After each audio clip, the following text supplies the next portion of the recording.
So basically, like we can foam core or XPS foam, whichever one you're using.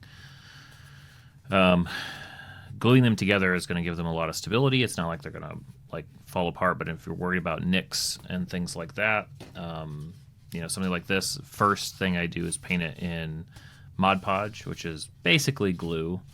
And that does give it sort of a protective layer. Depending on how often I'm going to use a piece, like this hasn't been totally finished yet. There's some more painting to do on it. But I could spray it with like a Krylon matte finish. So I have some sprays and stuff that I can use. And that'll help also give it a little bit of a kind of a hard layer. But honestly, it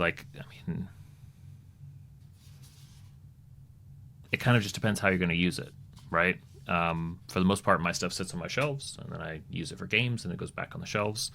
My kids will play with it and break stuff sometimes, but no amount of anything I do is going to prevent that.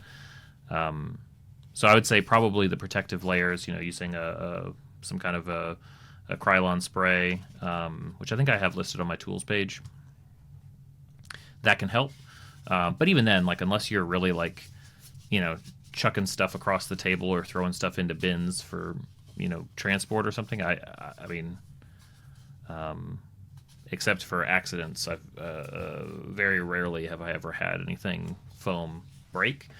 It's usually a fragile part. It's usually something that I'm not surprised broke. Never really had anything that's sort of kind of solid, nothing like a dungeon tile or anything like that. I don't know if that answers your question exactly, Zealot, but happy to clarify if you want. Hey, Bobby, welcome to the stream. Right now I'm cutting a bunch of these step pieces so that I can make one of these, but actually I'm going to try making a mimic out of it. Which basically means you have to build it twice. You have to build the sections and then build the monster, sculpt the monster into it. Which will be a fun challenge.